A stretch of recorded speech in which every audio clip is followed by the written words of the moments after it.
Кеше арманға 10 мың теңге алғам ғой. Ертең әкеп беремін деп ақымақ сеніп қалды ше. Ол ақымақ деген сөз емес, Маке. Неге? Біріншіден, сен біреуді алдадың деген сөз, ол сен сенімнен шықтың деген сөзің. Келесі жолы ол саған мүлдем сенбейтін болады. Ал мен болсам, саған қазірден бастап сенбеймін. Сонда бұл жерде кім ақымақ?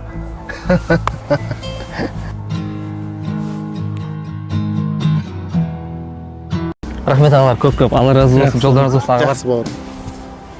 Осының жаман ақ көңілше бәріне сене береді бейшара. Мәке, керісінше біз бейшарамыз. Ешкімге сенбейтін.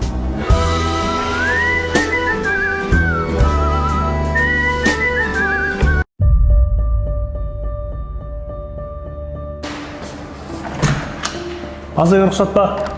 Я, Маке, кіріңіз.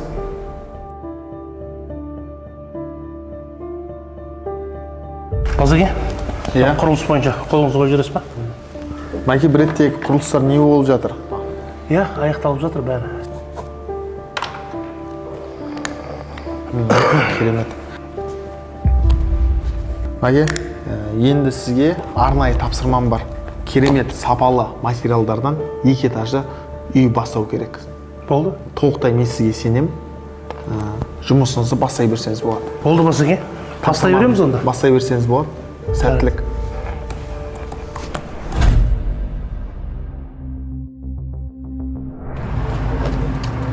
Құрылыс қалай жүріп жатыр? Мәке, қандай материал алып келгенсіз? Не болды? Адам тұрады ғой мына жерде. Вообще сапасы жоқ материалдың. Сен де мен де тұрмаймыз ғой бұл жерде. Мына фирмада істеп жатқаныма ше 10 жыл болды. Көтімәлі бір машина алған жоқпын бар ғой. Бітірші етірік.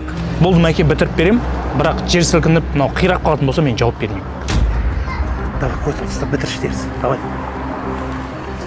Міне, осы Базаға сіздің тапсырмаңызбен салынған үй бәрі ойдағыдай бітті.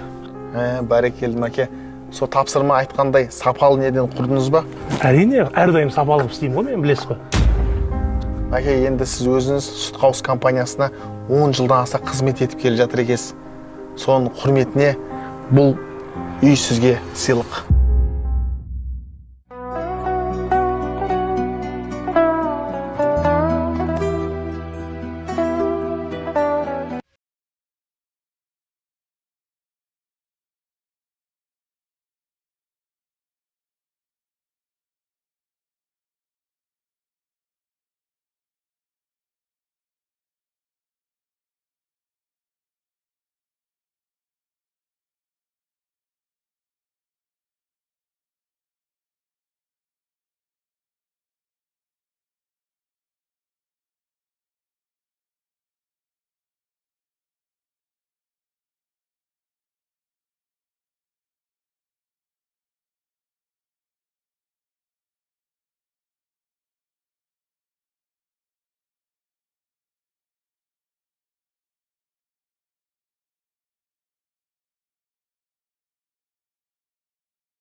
Стоянканың ақшасы.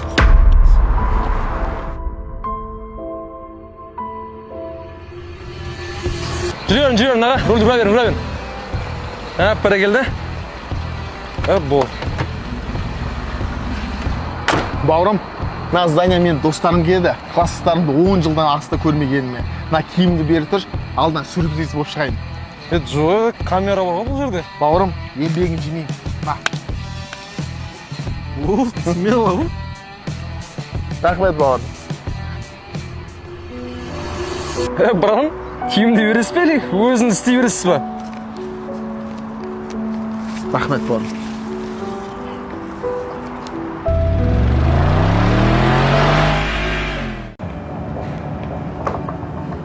Анализдеріңіз жақсы нәрсе көрсетіп тұрған жоқ. Бұны тек қана ота жасап жеңеміз. Тек бір мәселе болып тұр. Отадан аман-есен шықпауыңыз 50-50 болып тұр. Дәрігер, 3 күн уақыт беріңіз. Өз-өзімді дайындайын.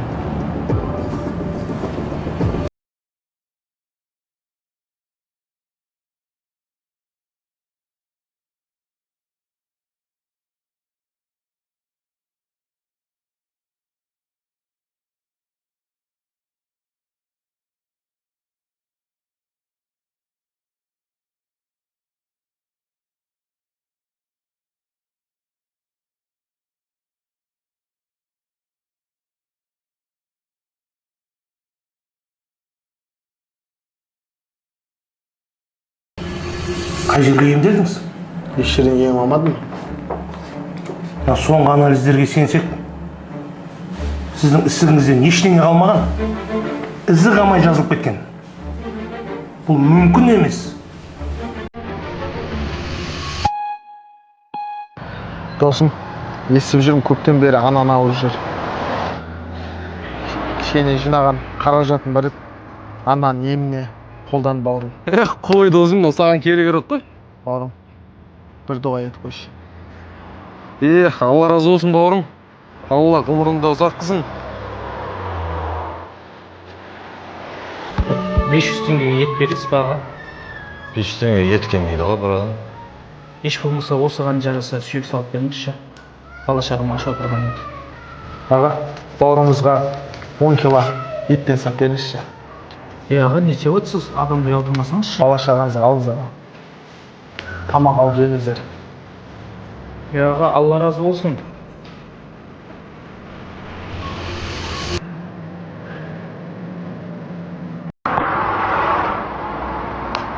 Алма қаншадан бауыр? Аға, 1000 теңгеден алма. Шабдалшы. Шабдалдан 1000 теңгеден. Бір кило сап берші ма? Болды.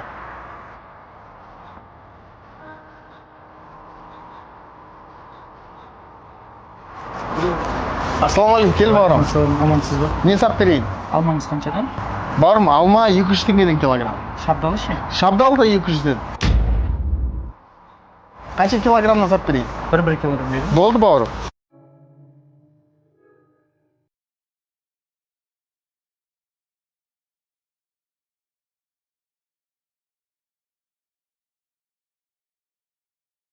Аспасын, келтір міндеттері бауырым. Сәқса. Бауырым, сен не адам тағында бағасын айтасың ба, не заттарың ба? Жоқ, жаман ойлап қалмаңыз. Бұл бауырымыздың 2 жыл бұрын әке-шешесі қайтыс болып кеткен еді. 4 қарындасы бар. Жағдайлар өте нашар. Ол кісіге садақа берсем, садақамды алмай жатыр. Сол кісі келген күні бүкіл товарым өтіп, жақсы пайдаға қалып жатырмын. Оның жақсы екен онда. Бауырым маған қазір список жіберіп отыр да. Ертең үйде бір кішігірім отырыс болатын еді. Әрқайсысынан бір 3 килодан салып берші. Аға, бұрында аталарымыз айтатын еді, біреуге бір жақсылық істесең 10 есе қайтады деп. Бірден саудам жүріп кетті аға. Болды, салып берем қалдыр сізге.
Ой, әкем осындай екен ғой.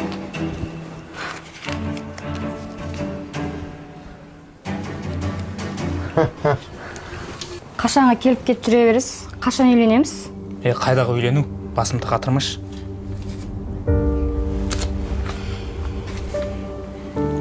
Қалайсың, палуан?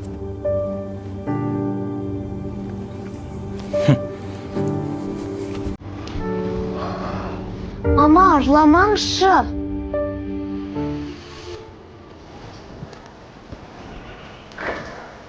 Таныдың ба?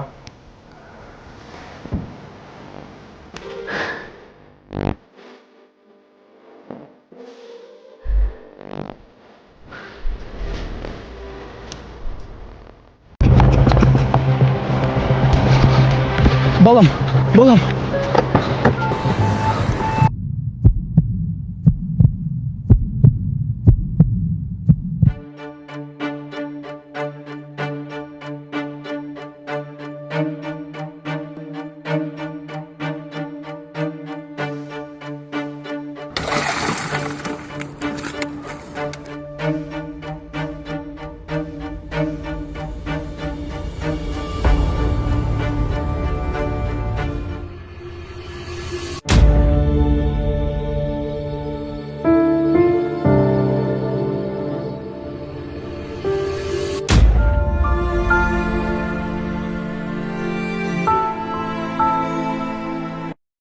Иә, айтқан жеріңізге келдім. Болды, осы жерде күтіп отырмын сізді.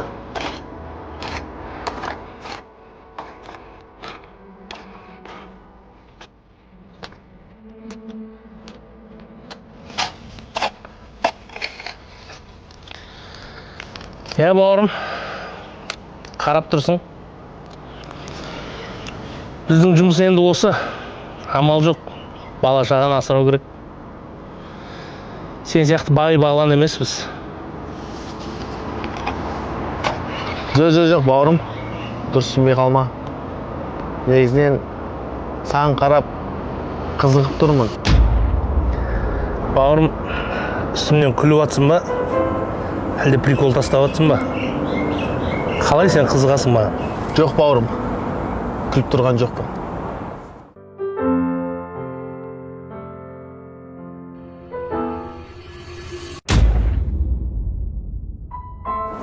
Бауырым, енді түсінген шығарсың.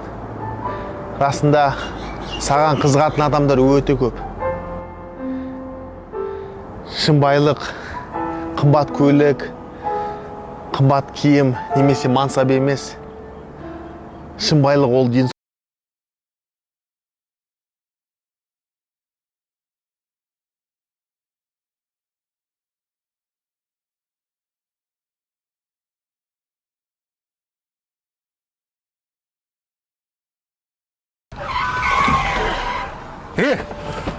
Көзің соқыр ма? Көзіңе қараса, астына су өлмекшін ба? Тоқтай тұр. Бауырым, бәрі жақсы ма? Ешен жарақаттан қалмады ма? Айып етпеші, бауырым, байқамай қалдық. Мынау керегіне жаратасың, бауырым. Мәке, кет.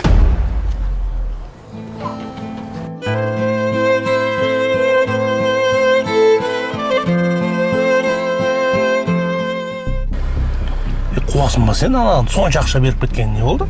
Мәке, асықпа. Маған аптекаға кіріп қалсам, Барлығы қанша болды? 48.500 теңге болды. Осы айтылған дәрілердің барлығы бар ғой? Иә, барлығы бар. Жарайды, онда мен келем, я? Кешке келем, Құдай қалса.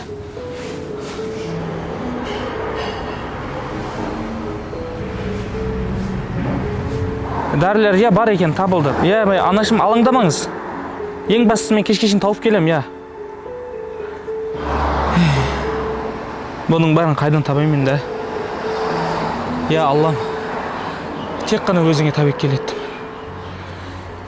сол моментте мәке қалтамда ақша болмай қалған ғой. Сонымен барып машинамнан барып ақша алып келіп, барам дегенше ана жігіт кетіп қапты. Арыз іздедім, бер іздедім. Сонымен бірнеше сағаттан кейін ана жігіт алдымыздан өзі шығып қалды. Сол жігітке ниет еткенем негізі. Алла әділ ғой мәке. Машалла, бұл ісің жақсы екен. Алып ақшасын көріп жатыр қой, сен санай. Әкен. Мыналар қораға кірді ғой мыналар. Інім, сен қораға кірдің ғой, ешек арбаның аты не? 14 ма? Ассалаумалейкум. Lan бамбер қанша тұратынын білесің бе сен? Мынаны сатсаң да құтыламайсың, Кішкене сабыр ет, мен братан. бар ғой, адам өлтіремін, надо вот, түсіндің Сәл қолын түсіріп сөйлеші, бір минут звондап алайын. Мынандайды мініп алады да жүреді да, шиқылдап. Досым, келесің ба мына жерге? Байқамай машинаны ұрып алдым. Өзінің де машинасы емес екен ғана. Қызығы осылар ше.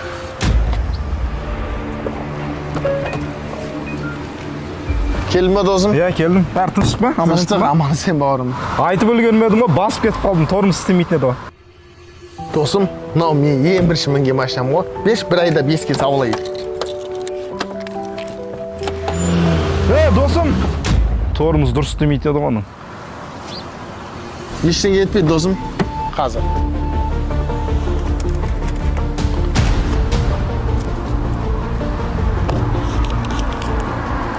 Бауырым, мына машинаның аты қандай еді? Елантырам еді? Бампері ары кетсе 200 тұрады. Мына жерде 300 мың теңге. 100 мың теңгесін анау-мынауына жаратасың. Бауырым, бұл машина үшін соншама пайдасының қажеті жоқ. Бұл темір. Темір үшін өліп кетудің қажеті жоқ. Бауырым, бұл көлік біз бір жерге бару үшін керек. Тәкаппарлық үшін емес. Сол үшін өзіңді жина.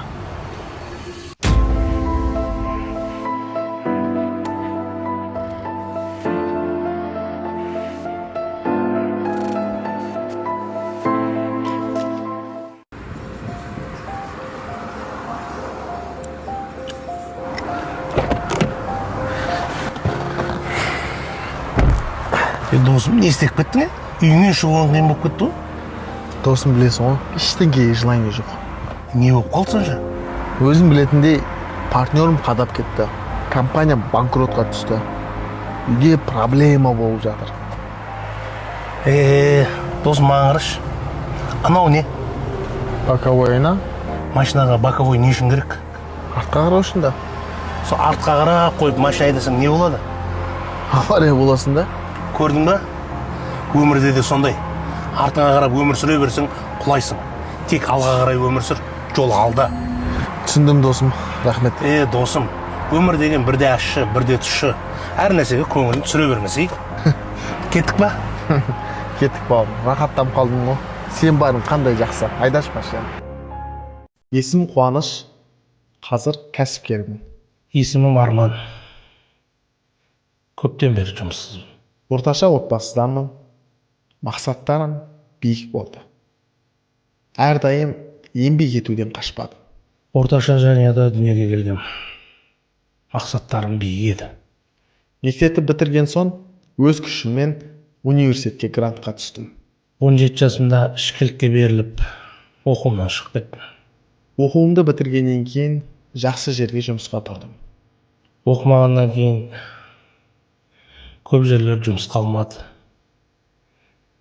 Жұмысқа кірсем де ішкіліктің арқасынан шығарып жіберіп жүрді. Жұмысым жақсы болып, кәсіп аштым. Қазіргі уақытта Сүтқауыз компаниясының директорымын. Үйлендім, бір балам бар, отбасым бақытты. Ішкілікке қатты беріліп, синтетикалық наркотикке де отырып қалдым. Оның арасында құмар ойынға да кіріп кеттім. Одан кейін бар дүниемді сатып, үйімді сатып, әйеліммен де ажырасып кеттім. Қазір ешкімім де жоқ, еш нәрсем де жоқ. Жалғыз қалдым. Мұндай дәрежеге қалай көтерілдіңіз? Мұндай халге қалай душар болдыңыз? Әкем ішетін еді.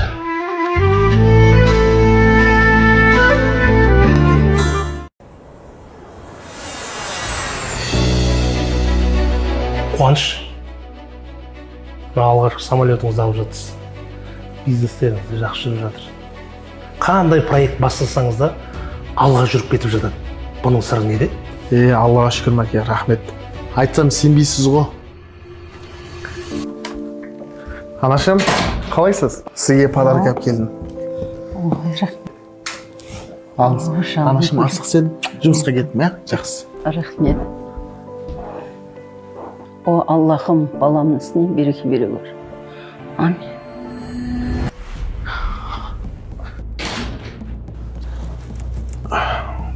Балам, шайыңыз ішем. Жоқ, анашым ішпеймін, қоя беріңіз. Неге? Көңіл күйім жоқ. Не болды көңіл күйіңе? Жұмыстарым кішкене болмай жатыр. Жарайды, өздеріңіз іше беріңіздер, жаратушы Аллам. Жасаған Алла өзің жар бола көр, баламның ісін оңынан келтіре көр. Амин.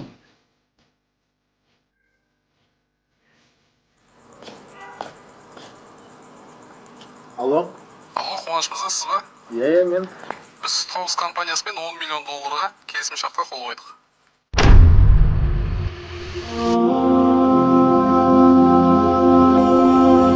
Маге солай. Ананың балаға жасаған дұғасы ешқашан қайтпайды екен ғой.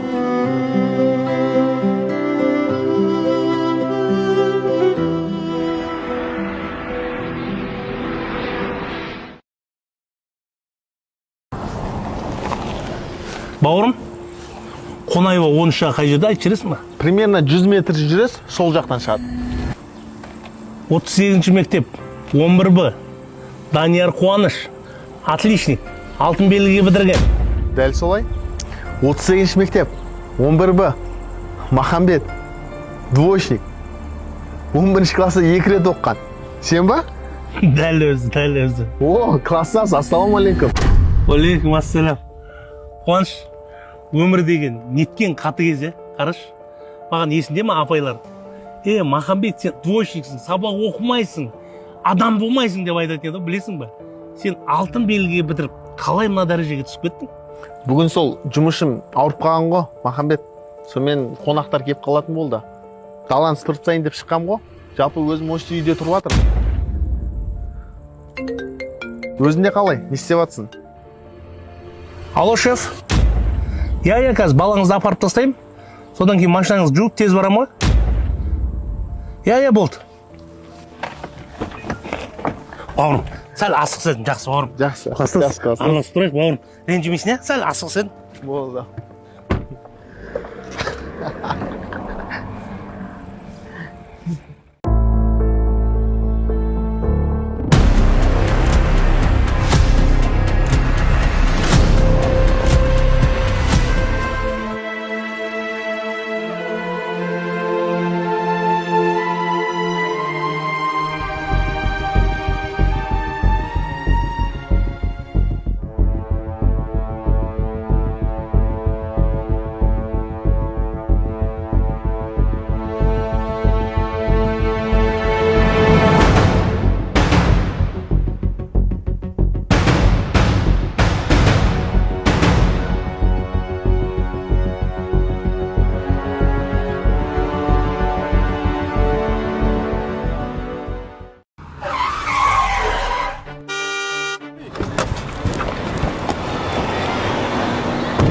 Көзге қарамайсың ба? Брат, мен ғой главный мына жерде. Қатты келеді қан көріп тұрсың, маған бәрібір конкретно. Знакты қарасай, брат. Енді осы жерден көретін болсам айрам сені, түсіндің ба?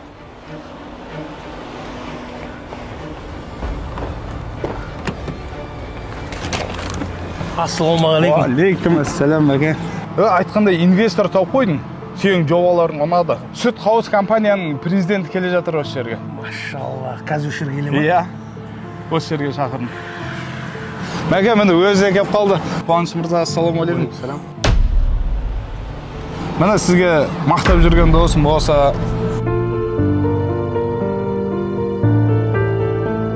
Өте сабырлы, жобаларын көрсеттім сізге өткенде ұнады. Өзі өте жақсы адам. Танысыңыздар. Тазыге, бұл кісінің компаниясына емес, бұл кісінің парасатына, адамгершілігіне ақша салу керек сияқты. Келесі жолы менің алдыма кімде әкелсеңіз де жақсылап танысалыңыз, иә? Жақсы Базеке, жақсы бауырым. Амандықта жолығайық.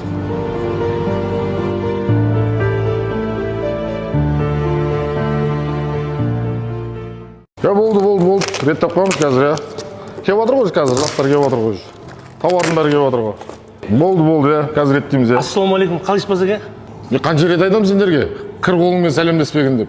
Не мына үсті басың? Реттеңдер мына жердің бәрін, қазір бастық келе жатыр. Болды.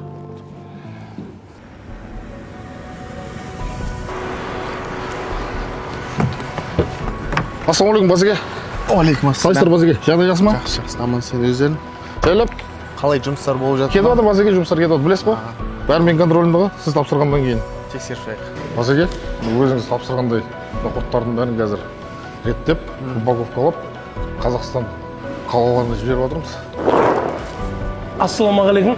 Алейкум ассалам, бауырым.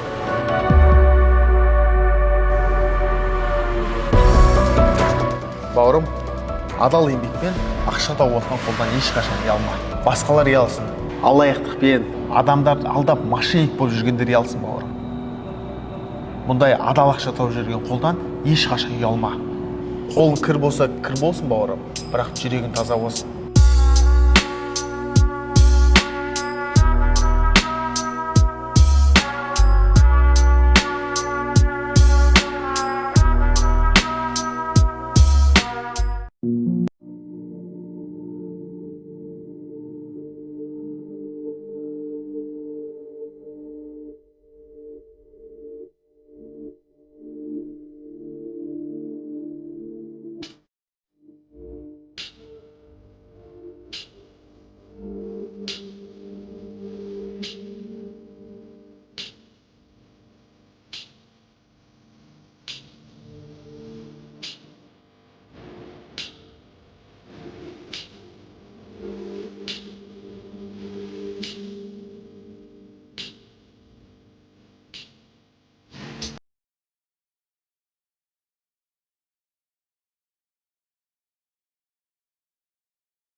Ассалаумағалейкум. Уалейкум ассалам. Братан, ішке кіріп кетейік. Неге шулап жүрсіңдер, ішке кіруге болмайды. Кәп, тоқташы. Алло, Баге. На, сөйлесшеш. Алло. Уалейкум ассалам. Жарайды. Кіре. Давай. Ты что, не болеть?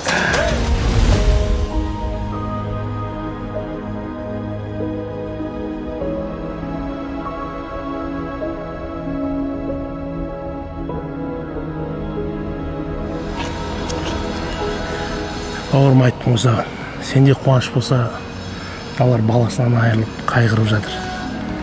Сыртта шығыңдаршы деп айттым ғой сендерге.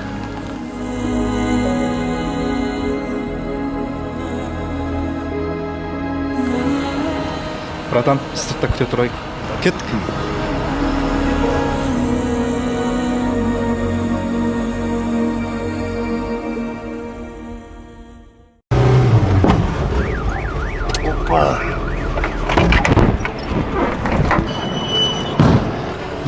Ма, Мәке, не істедің? Кеттік. Мәке, болсаңшы, кеттік. Ручка мен қағаз берші. Мәке, ешкім көрген жоқ, қараңшы, даже камерада жоқ, тайдық. Ручка мен қағаз берші.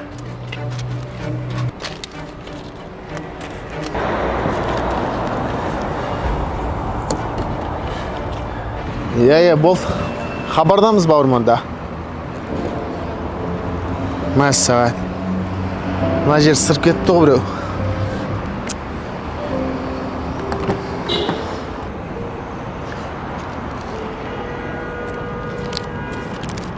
Аға, байқаусызда машинаңызды сырып алдым. Өзіңіз болмағаннан кейін қағазға номерім жазып тастап кеттім. Қоңырау шалсаңыз, бәрін толық өзім жөндеп беремін. Мұндай адамдар да әлі де бар екен ғой.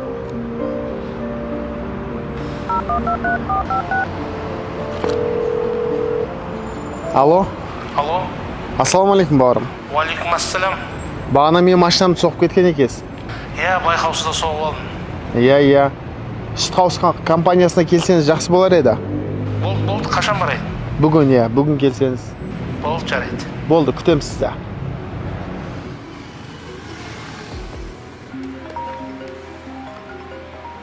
Алло. Да. Сүт қауысының алдына келіп тұрмын. Алдына кіре беріңіз. Жарайды. Күтем.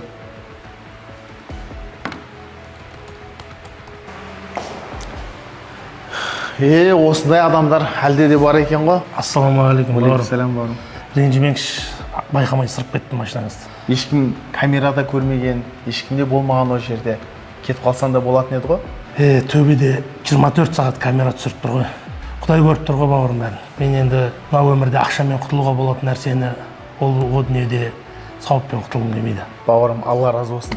өзің сияқты адал жігіттер қазір аз ғой. Қазір мен осы сүт қауыз компаниясының президентімін. Басқа қалалардан филиал ашып жатырмын. Өзің сияқты адал мықты жігіттерді компанияның директор ретінде көргім келеді. Әрине, егер өзіңіз разы болсаңыз. Сойып тұрамыз балдармен ше. Біреу нежданка с пачка тастайды. Түсінбеймін ғой, короче. Жігіттер, айбетпен байқамай қалдым. Жолға тимай жүрсің бе? Тоқтасай, ау. Жігіттер, байқамай қалдым дедім. Кешірім сұрадым. Әдейі соқпадым. Не болды соншама грубить етіп жатсыңдар? Сен не бізге понижировать еткің келіп тұр ма не? Жігіттер, конкретно бәле іздемей-ақ қойыңдар. Бауырым, неменеге бұқа болып тұрсың? Конкретно сенгендерін шақыршы, маған қазір надабошылық көтін айырып жіберем, түсіндің бе? Мен сенгендерім келсе, сендер братандармен бірге дірілдеп қаласыңдар. Олай ешқашан айтпаңдар. Қош. Қош. Мәке, ассалаумалейкум. Алейкум ассалам. Қалайсың досым? Амансың? Жақсымыз. Кімдер олар? Таныс жігіттер ғой. Тандың ба? Кім бұл? Авторитет Махамбет барады ғой оның. Ну нафиг.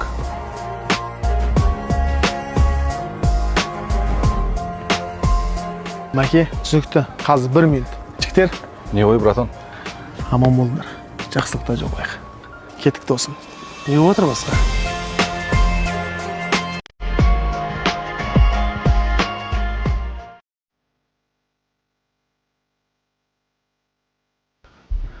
Анашым, қайырлы таң.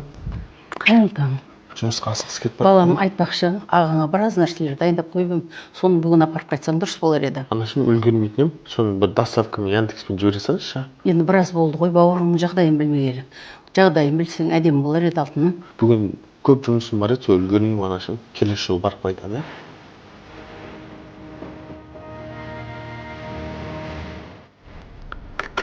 Ассалаумағалейкум көрші. Уалейкум ассалам аға.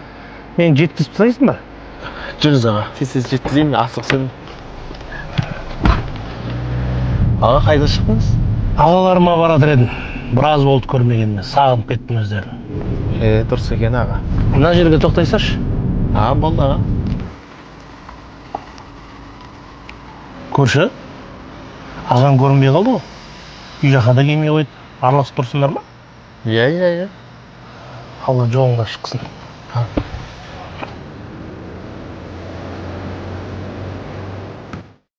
Енді біраз болды ғой бауырыңның жағдайын білмегелі. Жағдайын білсең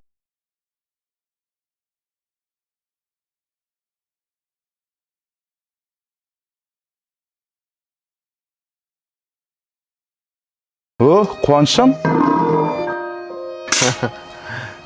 Қайдан жүрсің? Қуанышым. Аға.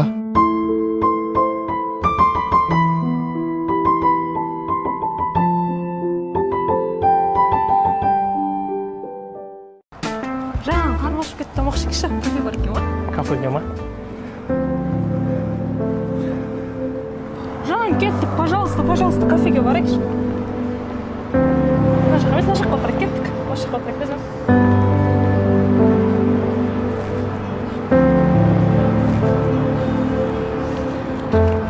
Қош келдіңіздер. Жаңа жердің бағалары қымбат екен ғой. Заказ бере берейін ба? Аға, мына сорпадан берсеңіз болады. Дәмі өте керемет. Аспан жерге түссе, жер көтереді. Еркектің абыройы түссе, жерден көтере алмайды. Сондықтан аға, баса беріңіз. Еркекті тек еркек түсінеді.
Ей, досым, не деген адамсың? Отыр деген соң отырсайшы. Махамбет, Досым, қайнап кеттік қой, отырсайшы. Желдес. Досым, ағаңның бауы берік болсын. Жігіттер. Рахмет. Қазір отырғызбай. Достарым, сен де барлығың қандай жақсы. Аллаға шүкір.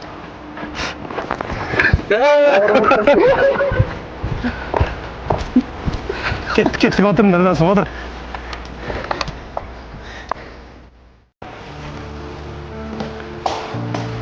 Аға кешіресіз, аяғыңыз лай екен. Трәпкаға сүртіп жүресіз ба? Қазақ сүрткен ем. Брачка, басыға тұрмай жұмысын істесейік.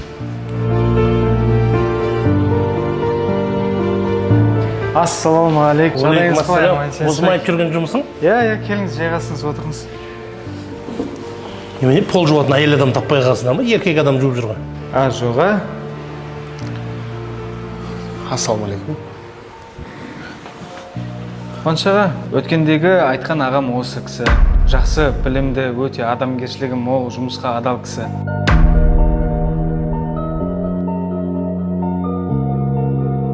Нұргелді, біздің сүт хаус компаниясына адамның дәрежесіне қарай сөйлейтін адамды ешқашан жұмысқа аламаймыз. Сен бірінші өзінің араласып жүрген адамдардың қандай екенін біліп ал. Ал сізге болса сәттілік болсын.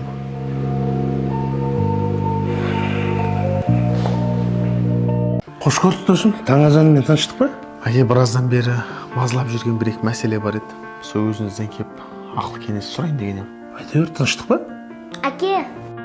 Ау жаным, тәтті қызым мен, жаным сол. Бір алмаңды берші маған.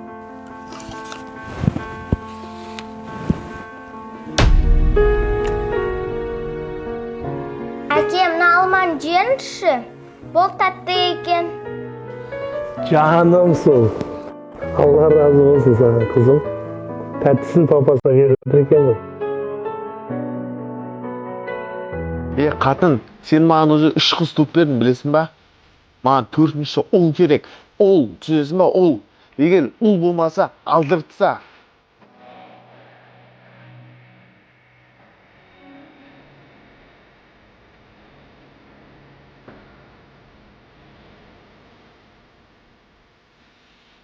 Досым, онда мен кеттім. Жаңа бірдеңе сұрайын деген едің ғой. Оның барлығына жауабын алдым. Рахмет. Қызым, қызым, қызғалдағым қырмызы.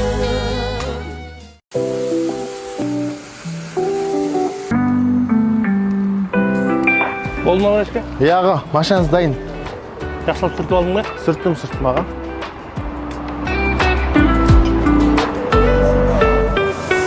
Брачка, 100 нұрған? Аға, мен алмадым. Криса, мен лоқ қып тұрсың ба не? Жаңа ғана бар еді ғой ішінде. Жоқ, шынымды айтамын, мен алмадым аға. Жұмысыңды істесең, адал істе. Аға, шнурды кеткенше қойып бер. Аға, мен аман-мүшімен.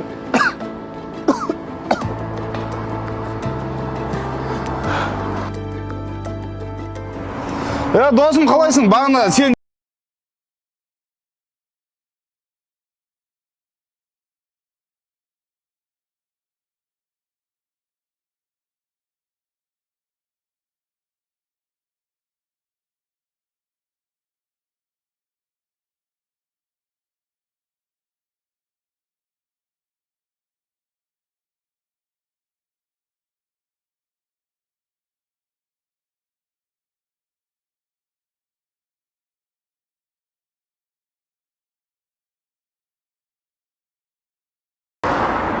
Аға, ассалаумағалейкум.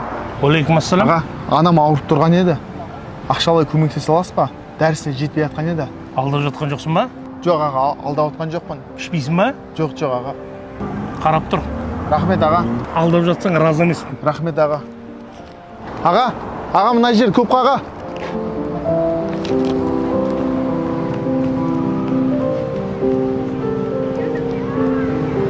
Мынауың әлі тұр ғой. Сен тағы да отырсың ба ақша сұрап? Аға, дәріні алдым, рахмет сізге көп. Мынау артылған ақша. Рахмет аға.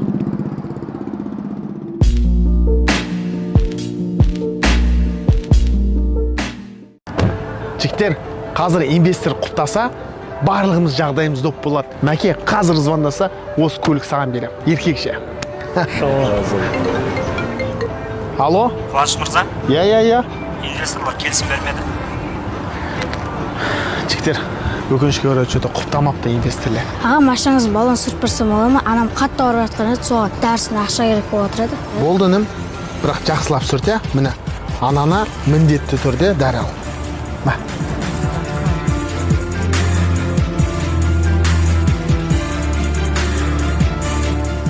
Қуаныш, қайыр, бұдан да мықты проектілер аламыз. Құдай қаласа. Алло? Қуаныш мырза, Иә. инвесторлар келісті. Жігіттер, инвестор келісіпті. Құтты болсын жігіттер. Құтты болсын жігіттер. Қалай ол келісті? Аға, Алла разы болсын.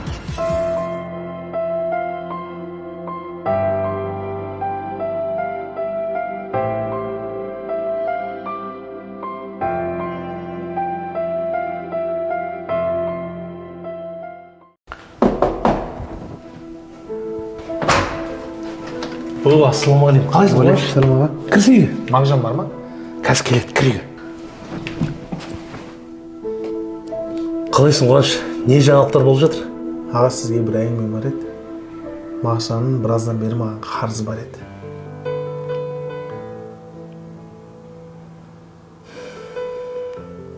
Қанша?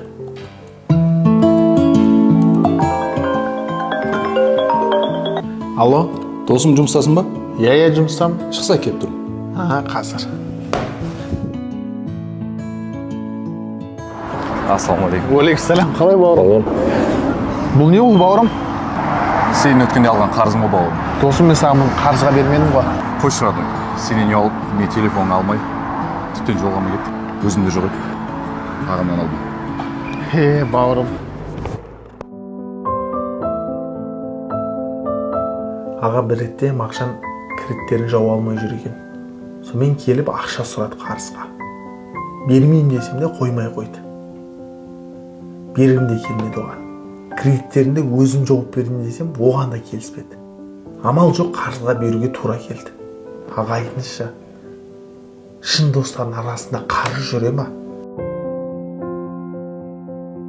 Иә, мен білем сізді, жағдайыңыз болса көмектесер едіңіз.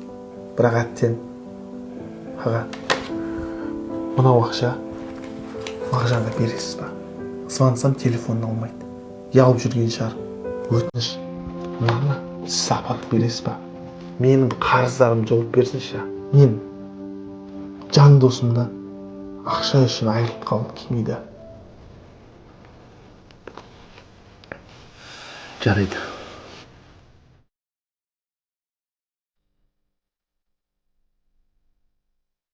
Мәке, не көңіл күйіңіз жоқ? Бүгін анау бұрын қолымда жұмыс істеген жігіт келген ғой. Қалай, Қуаныш? Жайша шақырдың ба? Мәке, осыдан 2 жыл бұрын өзіңіз білесіз, сізде жұмыс жасаған едім. Сол уақытта сіздің ақыңызға кіріп 1 миллионға жуық ақша кассаңыздан ұрлаған екен. Содан кейін жұмыстарымда болмай, үйімде проблема болып, қазір балам ауруханада хал үстінде жатыр. Осы уақытқа дейін кімнің ақысына кірдім, барлығын құтылдым. Мынау сіздің ақыңыз, мен кешіріп қойыңызшы.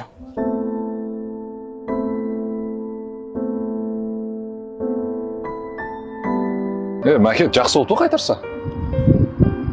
Жақсысына жақсы ғой. Бұрын білесің ғой, сауда жасаған.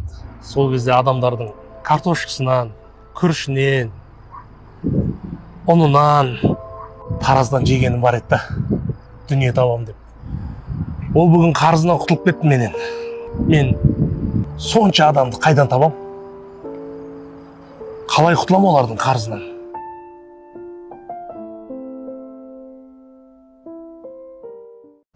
Мәке, осы бір ақыл сұрайыншы сізден.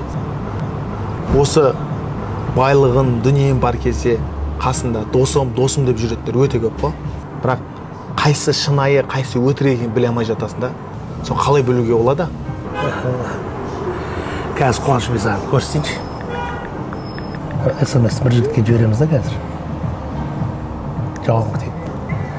Енді қазір дәл осы СМСті екінші жігітке жібереміз. Міне шынайы дос. Ассалаумағалейкум. Қалайсың досым? Жалғыздықта қалдырмайтын жан серігім, мұңайғанда тауып берер әр себебін сырласуға маған тек сен керек досым.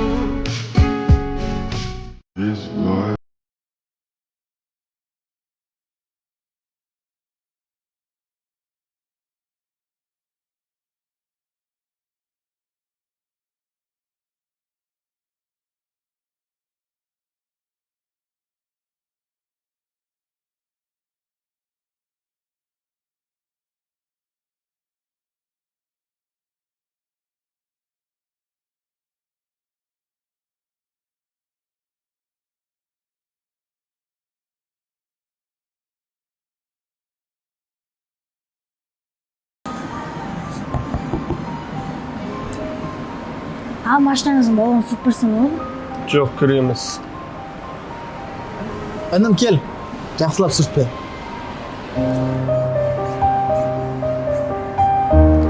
Інім қарын ашпады ма?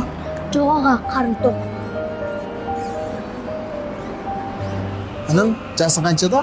9-да. Молодец. Үйге көмектесіп жүрсің ба? Ал. Жеп алайық екеуміз, иә? Аға, сіз басшысыз ба? Иә, мен басшымын. Ақшаңыз көп шығар, ол ақшаның бәрін қайдан алдыңыз? Аға, су аласыз ба? Жоқ, керек емес. Аға, су аласыз ба? Алам балам. Суың қаншадан? 10 теңгеден. Болды, қазір. Неке? Аға, бұл көп ақша ғой, менің суым 10 теңге тұрады. Мынау суыңның ақшасы 10 теңге. Мынау саған қарызға. Бұл көп ақшаны қайтарамаймын, қалай қайтарамын? Ертең үлкен боласың ғой, сол кезде көп ақша табасың. Сол кезде алдыңнан шығам, қайтар деп. Сол кезде қайтарасың, жай ма?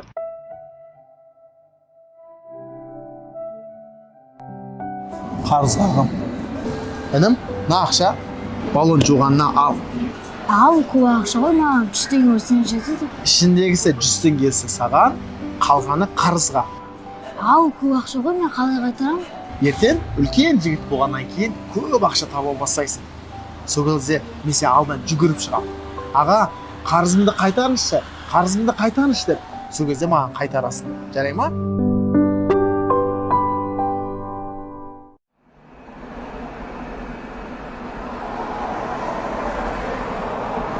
Ассалаумағалейкум аға. Уағалейкум ассалам. Үйге жете алмай қалған ем. Бір майда шүйде тиын бере аласыз ба? Бауырым, басқа сылтау таппай қалдың ба? Ассалаумағалейкум аға. Уағалейкум ассалам. Аға, үйге жете алмай қалған ем. Бір майда шүйде ақшамен көмектесе аласыз ба? Жақсы. Рахмет, жолыңыз болсын. Кешіріңізші аға. Былай түріңе қарасам, аяқ қолың сау. Омыштар сияқты арақ ішпегенсің. Неге жұмыс істемейсің? Жұмыстың реті болмай жатыр. Қолындағы алманы сатшы маған. А? Алма жегім кеп тұр. Қан ма? Иә, қанша теңге дейсің? 100 теңге? Әкел маған. Бауырым, саған 100 теңге.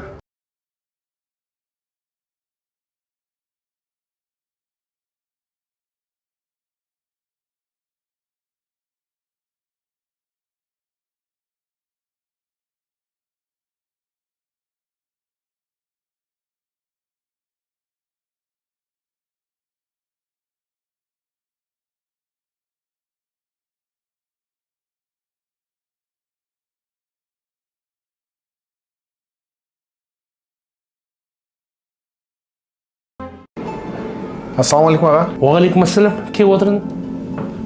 Сен ба менің қарындасыма сөз айтып отқан? Иә аға, мен. Жақсы. Не жұмыс жасайсың? Әзірге құрт сатып жүрмін аға. Құрт дейсің ба? Сен құрт сатып, бір ай тапқан ақшаңды мен қарындасым бір-ақ күнде жеп қояды. Сен не деп кеп тұрсың менің алдыма? Аға, ризық Алладан ғой. Болашақта кәсібімді үлкейтсем деген ниетім бар. Інім, бұндай ақылды әңгімелерін маған тықпай-ақ қойшы. Мен бұндай ақылды әңгімелерден тойып қалғам. О қарындасымды мен өзім тәрбиелеп өсіргем. Мен білем ғой, сен оны аш қалдырасың. Сен бізге тең емессің. Аға, еркектің намысына тиетін бұндай сөз айтпаңыз. Расымен де егер сіз тәрбие берсеңіз, тойдыра алмайтын сияқтымын. Қандай есік көрдің бе? Қайсы? Рахмет аға. Аға, ренжімесеңіз, қазір жұмысқа бізде вакансия жоқ. Алатын адамдардың бәрін алып қойдық. Бауырым, маған жұмыс қатты қажет болып отыр еді. Қиналып жүрмін. Кез келген жұмыс істеймін. Көрші бір ырза қылам өзіңді кейін. Негізі бос орын жоқ, бірақ мен бастықпен сөйлесіп көрейін. Сөйлесіп көрші бауырым. Бол, жібере беріңдер. Бастықтың өзі кетті. Аға, жұмыс бойынша келіп тұр екен. Келіңіз отырыңыз. Аға, естідім, компанияңыз банкротқа ұшырапты. Иә. Сендерде жұмыс бар деп естіп келген едім. Мен жұмысқа аласыңдар ма? Иә, әрине. Сізде жұмысқа алуға дайынбыз. Жақсылығың үшін рахмет бауырым.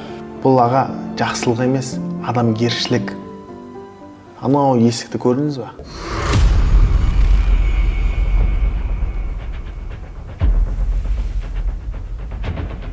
Сол есік сізге әрдайым ашық. Сүтқауыз компаниясына келіп, сізді жақсы жұмысқа орналастыруға дайынбыз. Рахмет, Алла разы болсын бауырым саған.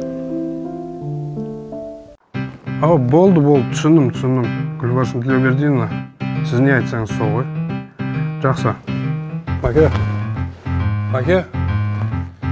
Жақсы анашым, сау болыңыз, ауырмаңыз. Жақсы, сау болыңыз. Досым, сені сұрайын деген. Неге анаңды аты жөнін айтасың? Досым, өзің жақсы білесің ғой. Менің анам балалар үйіне тәрбиеші болып жұмыс жасаған. Мен постоянно сол жаққа алып баратын. Сол кезде анам айтатын: балалардың көзінше мен анашым деп айтпа, өйткені анасы жоқ екен есіне түсіп, сосын жүрегі ауырып жылайды. Содан бір жағы әдет болып қойған. Бір жағына ойнап та қоям солай. Дұрыс айтқан екен. Қайсы бір бөтен бала әке немесе анашым деген естісек, жүрегімізге оқ тигендей қақ айырылатын. Досым, сендер 40 бала болып, менің анамды анашым дейсіңдер. А мен шынайы баласы бола тұра аты жөнімен атаймын. Парадокс па? Парадокс. Досым, сенде дүниедегі ең мейірбан ана бар. Менде супер ана бар. Ананың мейірімнен ешкімді айырмасын.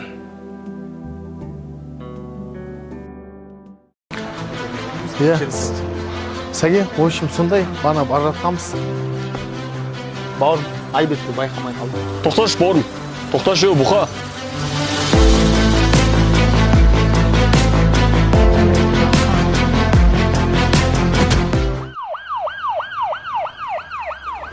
Жан сақтау бөлімінде жатыр. Неге сонша ұрасың? Өліп кетсең не істер едің? Ертең ана мүгедек болып қалса бар ғой, түрмеде шірейсің. Кім асырайды ана балдарын? Мен мына дәрілерді алып кел.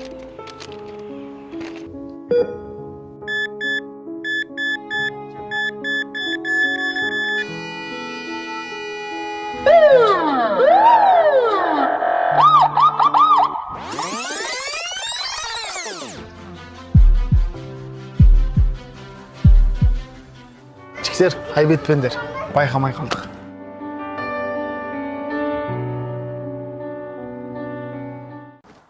Досым, құрылыс компаниясын басқарып атқаныңа біраз болды. Небір зәулім үйлер саласыңдар. Қазір мен қиын жағдайда жүргенін білесің. Үйсіз далада қалып кеттім. Сол бір салып атқан үйлерінен 2 бөлмелі пәтер берсең. Дос деген қиын кезде сыналады, көмектесші маған. Үй керек те. Болды, берем. Бірақ 200 мың теңге. Есіңде ме? Не отыр? Тыныш па бәрі? Досым, 200 мың теңге бере тұршы. Ақшам болмай жаңа квартирадан шығып, бала шағаммен далаға қалып қойдым. 200 мың дейсің ба? Так. Просто менде ақша бар. Анау есептері барды ақшаның ше. Берем ғой негізі. 200 мың теңге ғой саған бір күнде жаратасың. Бала шағамен далада қалып қойдым. Жоқ, біліп тұрмын ғой, 200 мың теңге ғой ол. Бүгін беретіндерім бар, алатындарым бар, сондай да алыс беріс болып отыр да қазір. Болса берем, о досым, не аламын сенен айып? Өтініш досым. Қазір қой тұршы. Досым сонда отыр да. Алло, Самат? Бетейсен, бір-екі күнде хабарлассақ, ақша болып қалады менде. Бала шағамен далада қалып қойдым. Ақша берем саған. Арзан деп ескісін алмаңдар, жаңасын ал, өзін төлей салам ақшасын. Қайырды отырсыңдар. Сол кезде сөйлейтін жақта сен едің. Қараш жер домалап. Қазір мен сөйлейтін жақтамын. Бірақ екеуміздің айырмашылығымыз мен сені құр қолмен қайтармаймын. Үй беремін. Ертең кезен құжаттар дайындап береді. Сен дұрыс айтасың. Дос ауыр кезде сыналады деп. Бірақ сен сол кезде сынақтан өтпедің. Енді бара берсең болады. Рахмет. Байлық бәріне беріле беруі мүмкін, бірақ адамгершілік бәріне де беріле бермейді екен. Сіздер, машина алдым. Алам деп жүрген машинаң осы ма? Не мынау, родной? Енді бар жеткен ақшам осы ғой жіктер. Соған кублик аласың ба енді? Айтсаң сәл қосып, нормальный машина алатын ең ғой. Біздің қасымызда қалай жүрмекшің? Вообще жүрмей қойшы біздің қасымызда. Сіздер енді болашақта жақсысын алар жатармын. Қойшы сенде. Болмайды ғой мынау. Жіктер, машина алдым. Машалла, құтты болсын бауырым. Құтты болсын, родной. Рахмет, рахмет. Кобальт, мощный машина, родной. Бірінші машинам осы ғой менің. Рахмет, жіктер. Дискісін алмаған екенсің ғой, дискісі көрімдікке менен бауырым. Досым, рахмет саған. Чехолың жоқ екен, чехолмен коврик. Менен от души, родной. Рахмет. Құдай қаласа, бұдан да мықты машина міне берші. Жүрдер, жіктер, сіздер бір айналдырып қайтайын. Кеттік. Қалада. Сол машина көріп жүргенбіз ғой. Жақсы, давай. Келістіріп берсеңші бағасын, наличке алып кетейік. Жіктен болатын сол енді. Маған қатты ақша керек болып тұрады, айтпасам сатпайтын ем машинаны, ше? Братан, короче, сауда ғой, қатып қалған баға жоқ, түсіріп берсеңізші. Алла көмектессін енді жігіттер сендерге. Енді мен мұқтаж болып тұр едім да. Сол ақша маған қатты керек болып тұр, айтпасам сатпайтын ем көлігімді. Бір минут, біз ақылдасып кетші. Бәке, негіз, жақсы ценаға беріп отыр, ақ қаласылайық. Ақшадан қысылып тұрсаң, күте тұр қазір. Тағы түседі.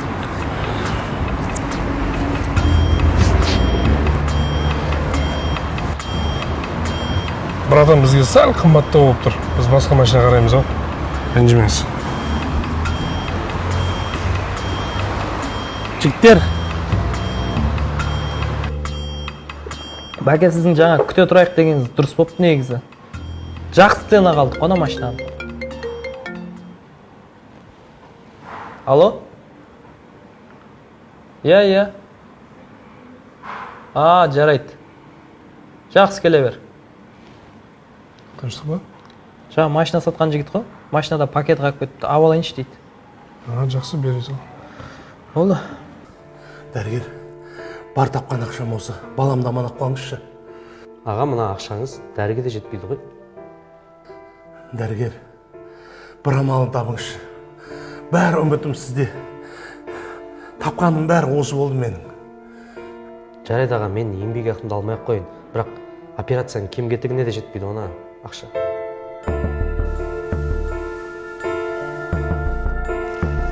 Жарайды, бір минут. Анализдерін қарайсыңдаршы. Қазір. Мына ақша тұр ғой. Мына ақша операцияға жетеді. Балаңызды аман алып қаламыз, уайымдамаңыз. Бәрі жақсы болады.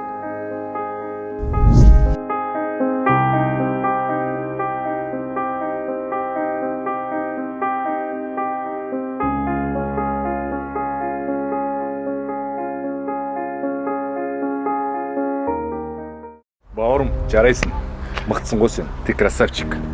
Қолында дүнием бар кезде, байлық, ақшан, мансабын ұрып тұрған кезде барлығы саған дос. Досым деп жарылқайды.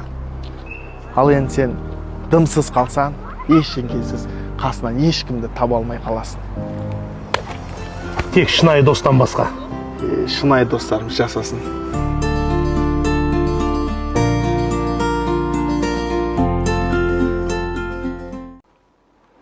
Өздерің күтіп ала берсеңдерші. Мен қазір дәрігер досымның алдында отырмын.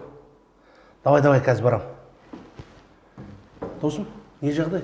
Тыныш па? Тез айтып жүрші. Жұмысқа асығып тұрмын. Анаңның аяғын кеспесек болмайды.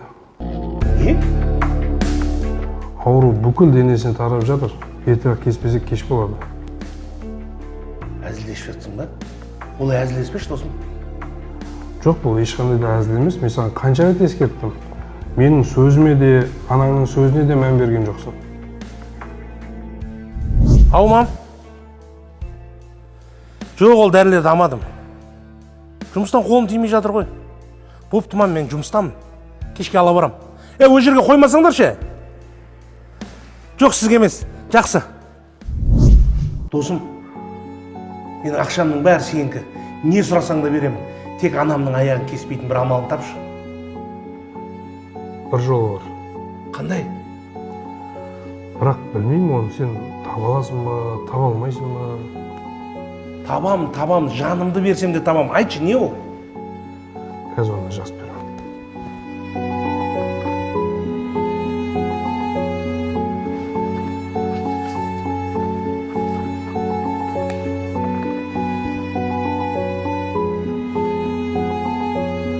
Досым, анаң аман сау үйде отыр.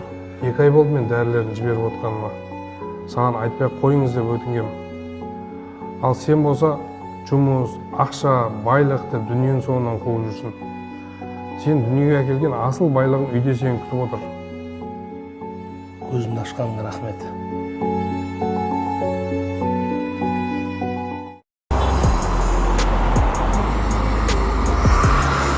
Ассалаумағалейкум аға, не көмек? Уалейкум ассалам. Машинам бензин таусылып қалған, бірақ сен машинаңнан бензин аламайтын сияқтымыз ғой. Аға, біздіңкінен аламасақ, алда заправкаға бар ғой, соған барып қайтайық, жүріңіз. Барып келесің ба? Жүріңіз аға. Балам, машинаға қарай тұр, жарай ма?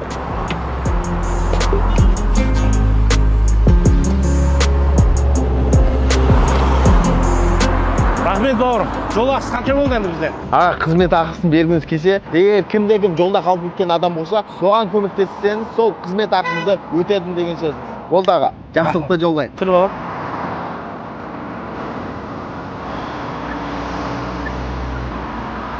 Інім, не көмек керек? Аға, баллоным жарылып қалған еді.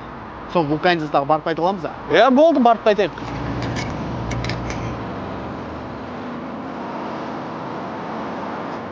Ағасы, Алла разы болсын. Вулканизацияға барып қайттық. Қанша уақытыңызды алдым. Қызмет ақы қанша болды аға? Қызмет ақы керек емес. Егер қызмет ақын өтегің келсе, тура өзің сияқты көшеде қалып кеткен машиналарға көмектессең, қызмет ақын өтегенмен бірдей болады. Аға, қызмет ақысын бергіңіз келсе, егер кімде-кім жолда қалып кеткен адам болса, соған көмектессеңіз, сол қызмет ақыңызды өтедім деген сөз. Алла разы болсын аға, рахмет, жақсы.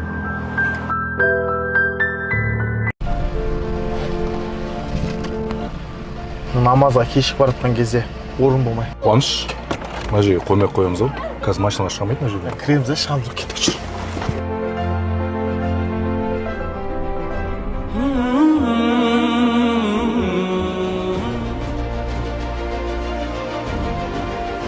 Адам деген осы жерге қояма машинасына, жолды жауып, ойлану деген жоқ қой мыналарда ше. Ар жақта не отыр? Жүрші барып көрейік, не істеп жатыр аналар? Не істеп жатсың? Сен машинаң мана? Сен машинаң? Менің машинам. Мына машина білесің ба қанша тұрады? Неге жолға қойып қойсыңдар? Айналып өтпейсің ба? Білесің ба, ана ішінде адам өліп қалды.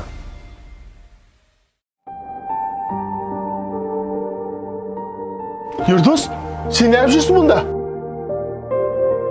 Аға, әкеміз өліп қалды. Әке?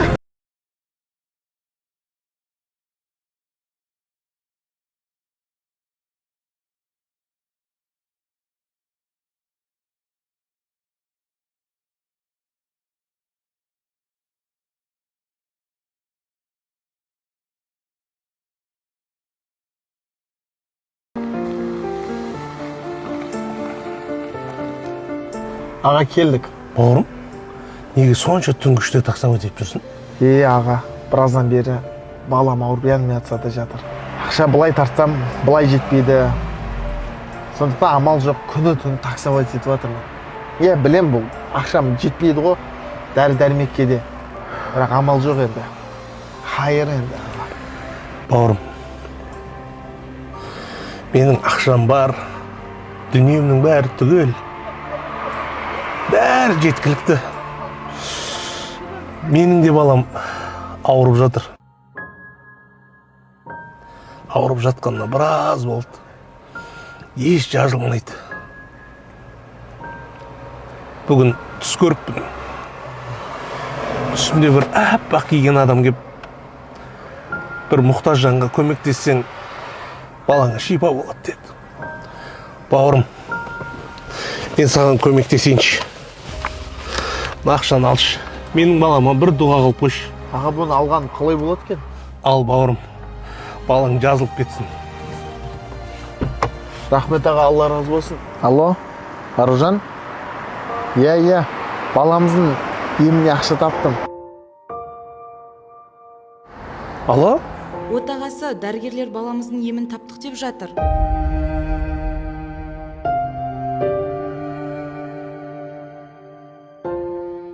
Жүре бер.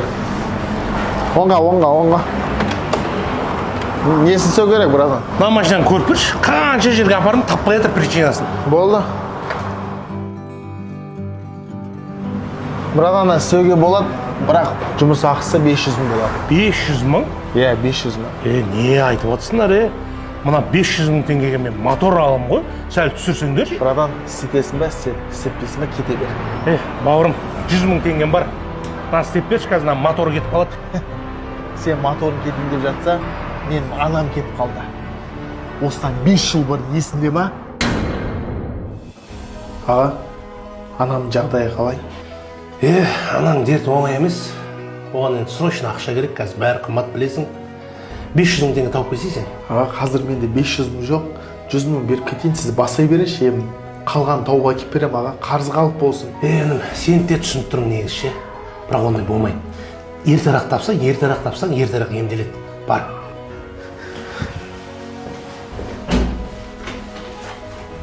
Аға, тегін жасап бере салайық та.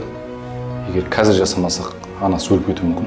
Бұлар жоқ деп айта береді, иттей болмақ біледі, қорқа. Миды ашты бұл енді. Солардың несіне қарап жүреміз біз. Мың адам бар.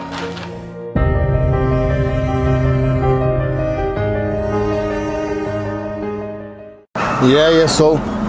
Қазір тоқташ. Йо-мое, не істеген мұнан? Йо-мое. Балам, амансың да? Өзің денсаулығың ештеңе қылмады ма? Көке, абайламайсың ба? Қайда қарап айдаватсың? Уайымдама. Қарызға ақша алсам да істетіп берем. Кеше ғана мына машинаны балама әперген еді. Торымыз ұстамай қалды. Қанша жыл ақша жинап әперген еді өзі.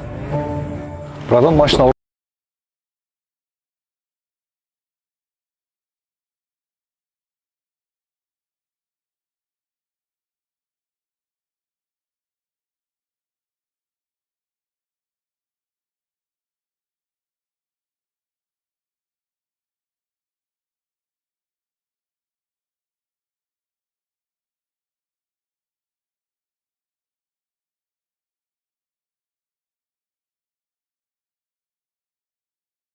жерлердің торыны жақсы істемейтінін айттым ғой.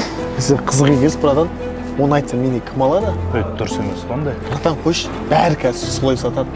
Өзің біл сонда. Көке, айбет берші. Бұл жерде сіздің дым кінәңіз жоқ. Кінә менен. Нақшаға. О не деген, мен ғой кінәлі. Айбет беріңіз, көке. Мені кешір қойыңызшы. Кінә менен болды, шынымен, көке. Кешіріңізші.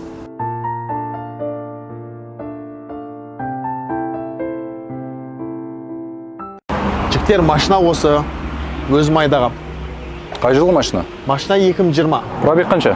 Пробег шамамен 20 мыңнан асқан. Негізден салонын өзім алғам. Көбінесе үйде тұрады машина. Машина краскіленбеген ба? Жіктер, егер боялған деген сомнение болатын болса, кассаправ әкеп тексертсеңдер болады. Родной, мен өзім кассаправпын. Содан кейін біліп тұрмын, мына машина краскіленген сенің. Жіктер, мен шымкенттікпін. Сендерге өтірік алдап бір пайда таппаймын. егер краскіленбеген десе краскіленбеген. Егер мына машина краскіленген болса, мен сендерге тегін ақ беріп жіберемін. Ал егер бұл машина краска тимесе, ақшасын қойып беруге дайынсыңдар ма? Қойып бере аламыз. Еркекше ма? Еркекше. Фазеке көрдің? Еркекше ма? Еркекше. Бауырым, мына машина заводта краскіленбеген ба? Заводта краскіленген. Барлық машина краскіленеді ғой. Енді машина біздікі. Братан, біз ол мағынада айтпадық қой. Біз машина ұрылған ба, ұрылмаған ба деген мағынада айттық. Дұрыс па? Жоқ, біз ол мағынада айтқан жоқпыз. Машина краскіленген ба деп сұрадық біз. Так что машина біздікі. Сен сөзіңнен ұсталдың бауырым. Айбетке. Тоқтаңдар шектер. Машина құтты болсын бауырым. Алло, Мәке. Ау, Мына жерде бір жігіттермен келісе алмай қалған ек. қай жерде ол? Местоположение жіберсей? Болды, қазір WhatsApp-қа жіберемін. Тосын, ассалаумағалейкум. Ассалам. Не отыр жігіттер? Мына бауырым, мына машина краскіленбеген ба десе, краскіленбеген дейді. Егер краскіленсе, осы машинаны беріп жіберемін деді. Любой машина заводта краскіленбей ма? Сол айттың ба? Иә. Берсе кілтті. Мәке? Берси. Бауырым, поняткаң мощный екен. Менен бір кафе. Болды. Мәке, жүріңіз. Тамақтанып алайық осы жерден. Қоныш қарның ашып тұр ма? Бауырым, қонақ жайлылығыңа рахмет. Қазір нотариус жауып қалады. Нотариус күтеді ғой, брат. Тамақтанып алайық. Қонақ жайлы мықты жігіттер екенсіңдер. Ырза болдым. Бірақ мына кафенің документін алып шықсай, ертерек барып туралайық. Қандай кафе құжаттар? Жаңа кафе менен дедің ба? Сен естідің ғой? Сен естідің ғой? Иә. Болды ғой? Кафені қойып берсе, документін алып шықсай. Ой, мен ондай кафе айтқан жоқпын мен. Мен тамақ ішу туралы айттым. Мынауыңды қойсай сен. Жаңа сөзден ұстап, машинаны сұрадың ба? Машинаны қойып бердік. Машинаны алдың. Енді кафені қойып бер. Брат, айып етпеші. Қателік бізден кетті. Кешірші. Сөздерінде тұрамасаңдар, үйтіп сөзден ұстап қатаймаңдар, түсіндіңдер ма? Көзіме көрмеңдер. Кеттіге.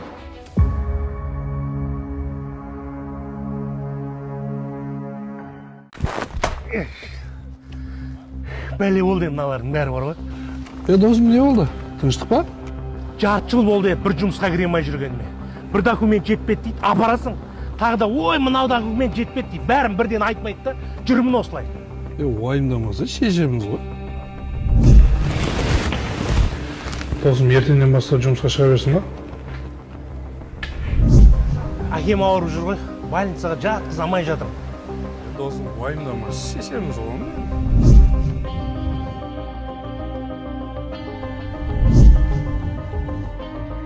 Досым, ГАИ. ГАИ? Бауырым, асығыс едік. Досым, мынау барда любой нәрсе шешеміз ғой. Иә. Алло? А? Не болды, досым? Шешең ба? Шешесің ба?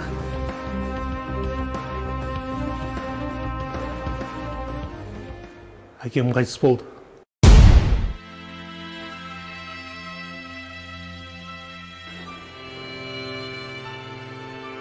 Есіңде болсын. Ең соңында ақша шеше алмайтын сот болады. Сол сотқа дайынсың ба? Мына жерге тоқтап жүрші. Аға, сіздіңке 1500 теңге болды. Ашса есікті. Төлеймін ғой. Аға, сіз комфорт шақырдыңыз ғой, бұл бизнес класс емес. Қазір ана жаман отзыв жазып, ана бір жұлдызша қойып жүрем. Бастық адырма аш есікті. Болды.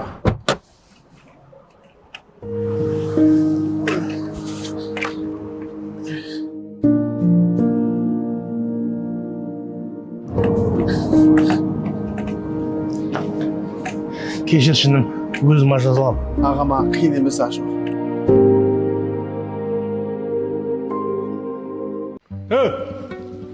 Полировка жасайтын балдар бар ма? Я бар қазір, іште шығады. Балдар, шалдар дегендерін қойшы сен, бергесі? Қазір. Полировка жасап отырсыңдар ма? Жасаймыз. Нормально істеп отырсыңдар ма әйтеуір?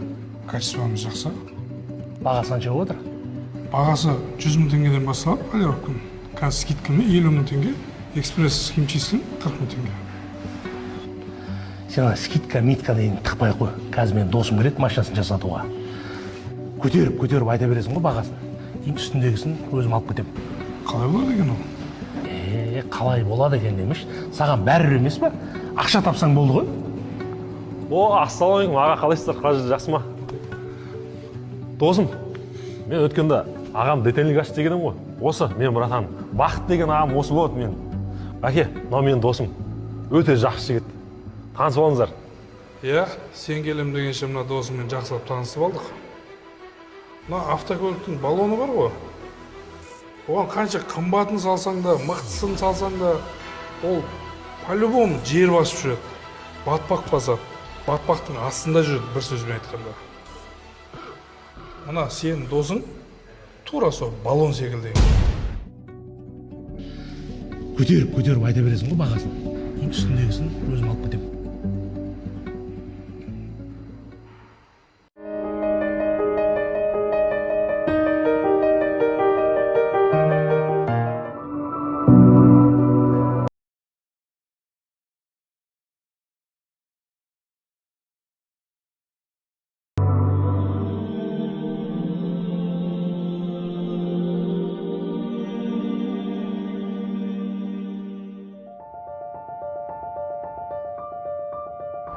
Қуаныш, адамның ішінде екі қасқыр болады. Біреу ақ, біреу қара. Ақ қасқыр жақсылыққа тартады. Қара қасқыр жамандыққа итермелейді. Аға, сонда қай қасқыр мықты? Қай қасқырды асырасаң, сол мықты болады ғой.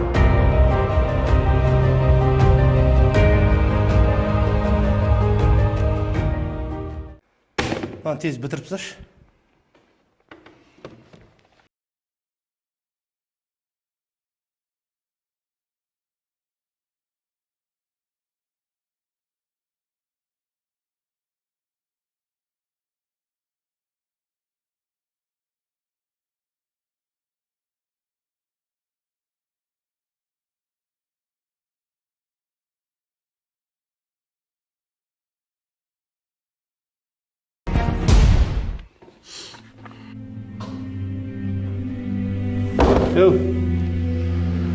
Маған 2 сағатта бітіріп қойшы. Мен үйге бармай таңға дейін жұмыс істедім ғой. Ақша керек болса, апталап жұмыс істейсің. Ақшаны төлеп жатырып қой. Бастыға тұрмай ертең бастасайсың.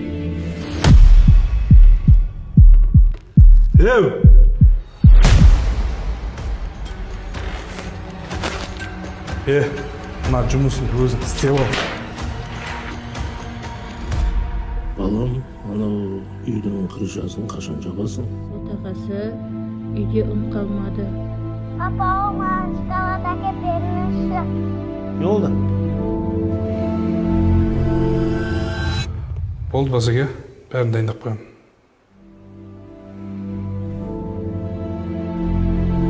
Бақыт ақшада емес дейміз. Онда неге өлгенше жұмыс істейміз?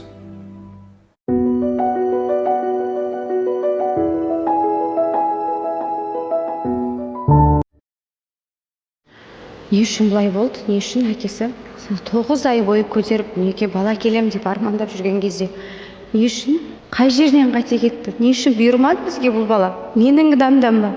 Алланың жазғаны ма? Не істеймін мен ары қарай? Қалай өмір сүремін енді?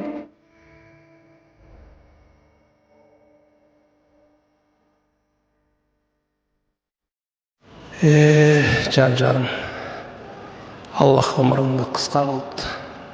Балам, мен енді күнімді саған арнаймын. Анаңда, әкеңде мен болам. Қатын, қыз туғын бірге өлтірен, естіңдер ма? Қыз тусан шықпай-ақ қой. Естің ба? Шықпа! Я Аллах, мен сияқты шүкірсіз құлымды кешіріңші.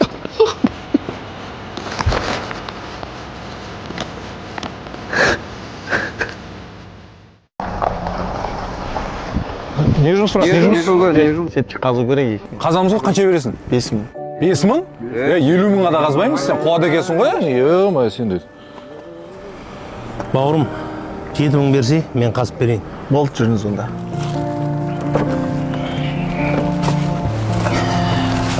Неге сонша аз ақшаға разы болдыңыз? 3 балам бар.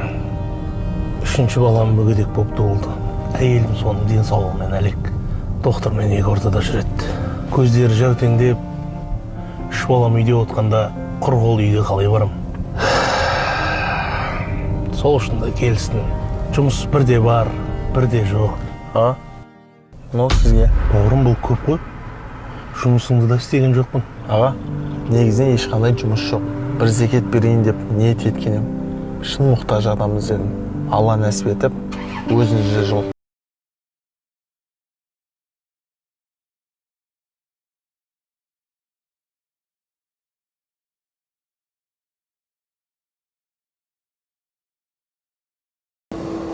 Иә.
Разылығын алғандар.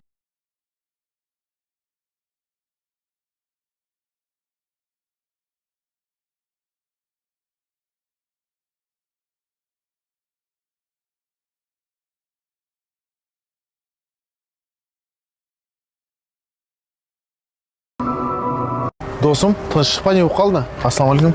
Алейкум ассалам. Досым, маған қарыз ақша берші. Махамбет, саған қарызға бере алмаймын. Тоқтасай, менің балам ауырып жатыр.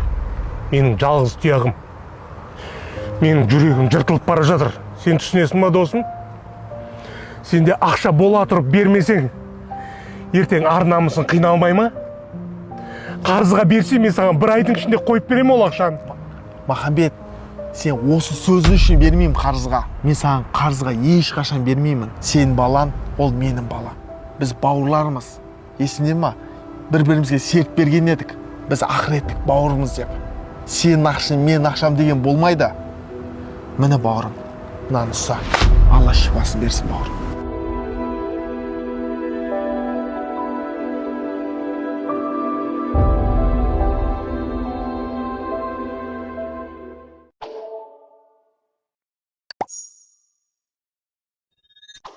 Маке, осы сізге бір кісі келіп, $100,000 берем десе, алар ма едіңіз? Иә, алар едім. Қандай сезімде болар едіңіз? Ол кезде қуанышыңда шек болмай рахмет айтасың ғой. Ал егер $1,000,000 берем десе ше? Қуаныш. Енді ол кезде миллион нәрсе рахмет айтасың ғой, Қуаныш. Енді ол кезде $1,000,000 деген. Бірақ сізге айтады да, бір условиямен дейді. Азанда тұрмайсың дейді. Онда алмас едім. Демек, Мәке, азанда тұрғанымыз ол үлкен нығмет байлығы екен ғой. Сол нәрсеге көп адамдар шүкір ете алмайды екен.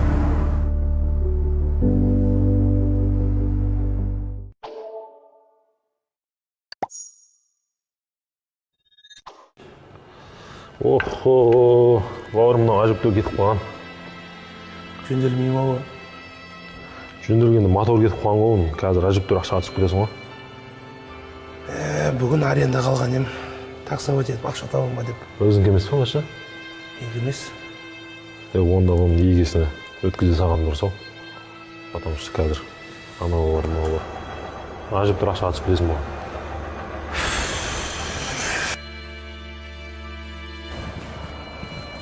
Бауырым, бағана азанда сендерден арендаға машина алған едім ғой. Сол бұзылып қалды. Енді? Жаңа СТО-ға барсам, моторы кетіп қалды дейді. Ақшамды қайтарып беріңдерші. Сен қуасың ба сен? Жұмыс істейін деп өзің ең арзан машина алдың. Енді ремонтта да жұмыс істей бер енді. Бауырым, соңғы ақшамды әкеп арендаға алған едім да машина. Ең құрғанда жартысын қайтарып берші. Кілтті берші. Машина әкелді орнына алып қой. Бауырым, бала-шағаң бар ма сен? Түсінбедім. Бала-шағаң бар ма? Бар. Қазір не істеп жатыр олар? Ұйықтап жатыр. Сен бала-шағаң ұйықтап жатыр. Менің бала-шағам үйде аш отырып мені күтіп отыр. Бала-шағам аш отыр дейсің ба?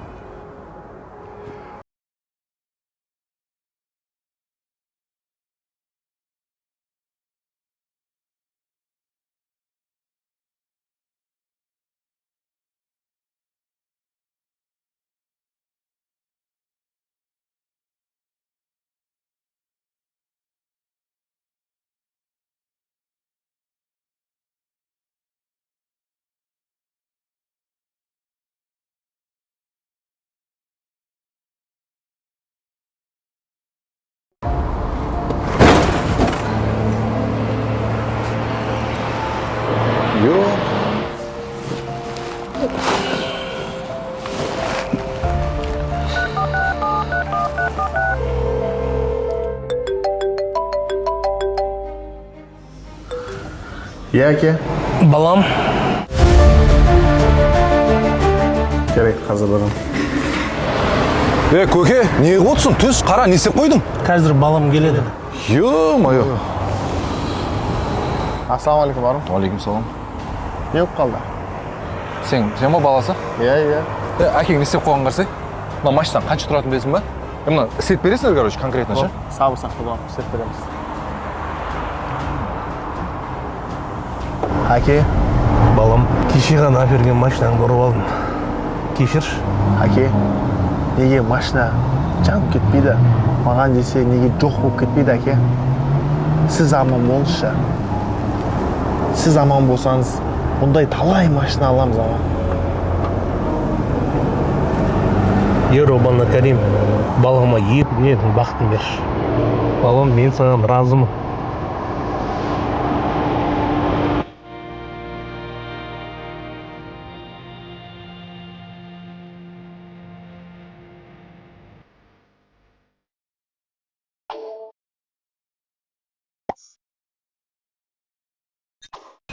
Досым, соңғы уақытта анам бір нәрсені 10 рет сұрап, миымды аштырып жүретін болыпты. Бауырым, енді ол кісілер қартайған ғой қазір. Қартайса, немеремен бірге нормально қартаймайым ба? Үйден шықсам, жылы киіндім ба, тамағынды іштім ба, үйге жеттім ба дей береді. Кішкентай балам ба, түсінбеймін. Бауырым, есіңде ме? Кішкентай кезінде анаң жұмыстан кешігіп келген кезде қалай күтетін еді? Сағынып, бала кезінде анаңа бір сұрақты 10 реттеп қойған кезде анаң қалай жауап беретін еді? Әрдайым бірінші рет сұраған деп жауап беремін. Көрдің ба? Анаңды бағала, бауырым. Мен анамнан айырылып қалғам.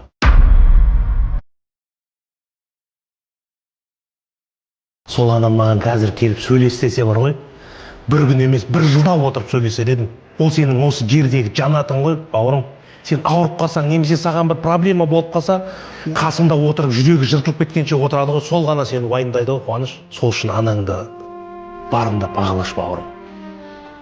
Досым, дұрыс айтасың. Анамыз тіріде қадірін мүлдем түсінбейді екенбіз. Құрметке жасамайды екенбіз. Қолда бар қадір жоқ деген осы екен ғой. Әке, анамызға барып бір гүлін алып, жағдайын біліп, қуанып қайтайықшы.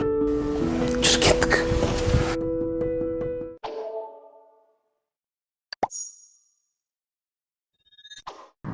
Шал, неге жолға сыймайсың сені? Махаббат жасқа қарамайды дейді.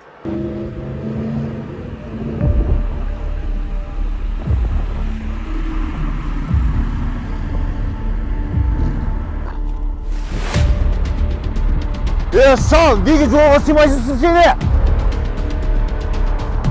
Бауырым, сабыр сақта.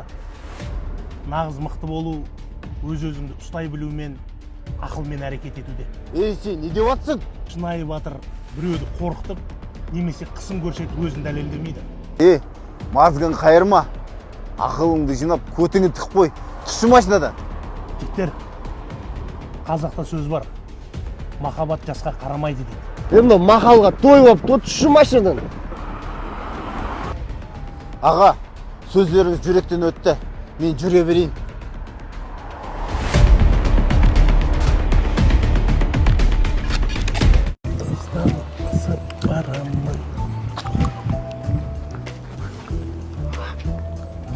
Көке, құртыңыз қаншадан?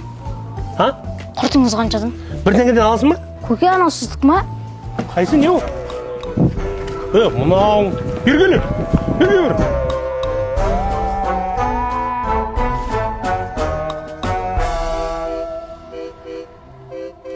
Аға, кешіңізші, аға. Інім, сен былай біреудің затын ұрлап, біреуді алдап, олай жасама сен. Осын сен менен сұрасаң бар ғой, мен саған былайық берем ғой. Тоқтай тұр қазір.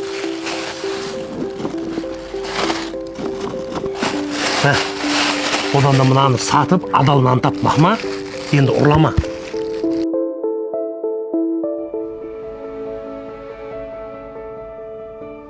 Бол, хабарын берсендер болды. Ең басы хабарын беріңдер, я? Балдар, құртасаңдаршы. Аға? Құрт аласың ба келінім? Ассаламалейкум.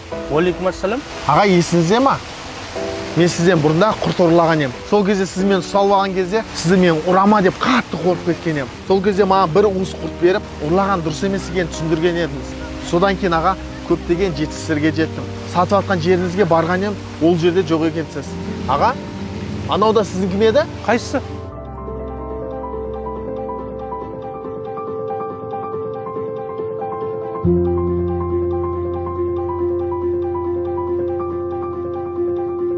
Балам!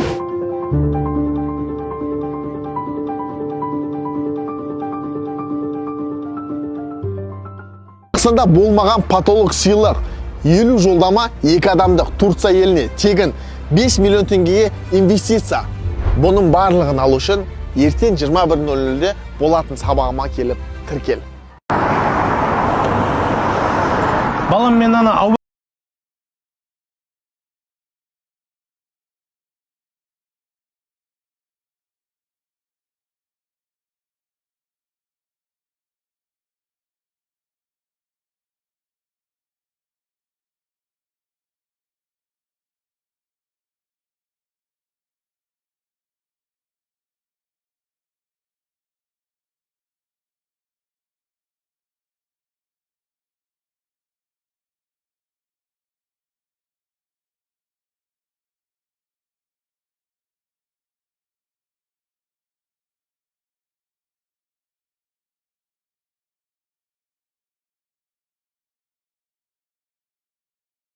қаңғыра бермей, кешке үйге ерте кел.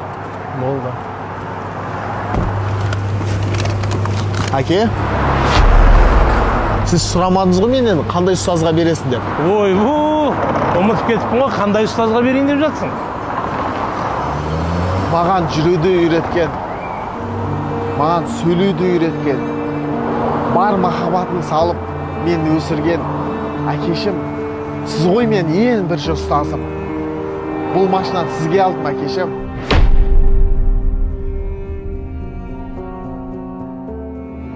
Рахатыңызға мініші, әкешім.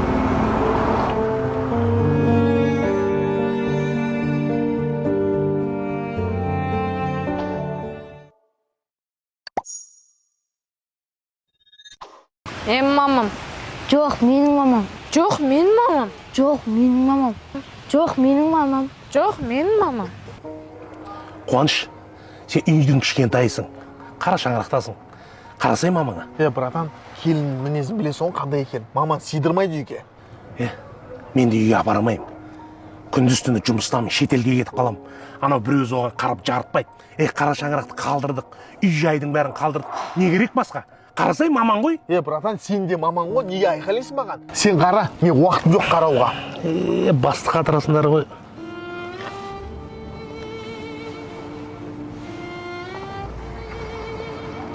балаларым, мен үшін уайымдамаңдар.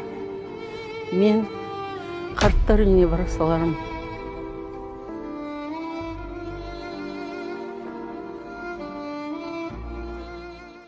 Блог жүргізіп бастағаннан бері жүздеген адамдар дайректке жаза бастады. Кәсіп бастағым келеді, бірақ қорқамын. Кәсібім патологқа тіреліп қалды. Кәсібімді қалай өсірсем болады деген сияқты сұрақтар көп келе бастады. Соның құрметіне сіздерге арнайы сабақ дайындап қойдым. Бұл сабақта 2025 жылы аз ақша салып, көп ақша қалай шығаруға болады. Кәсіпті нөлден қалай бастауға болады. Кәсібімді 10 есе қалай көтеруге болады деген сияқты проблемаларды жабатын боламыз. Сабақтың құны бар жоғы 50 мың теңге. Бірақ мен родной болып кеткен оқырмандарыма 0 теңге. Ескертетін жайт, мына орын бар. Тек қана 1000 адамға. 1 емес, 2 емес, Турция еліне саяхаттауға 50 путевка береміз. Және де 5 миллион теңгеге инвестиция жасайтын боламын. Толық білу үшін биодағы сілтемеге өтіп, тіркеліп ал.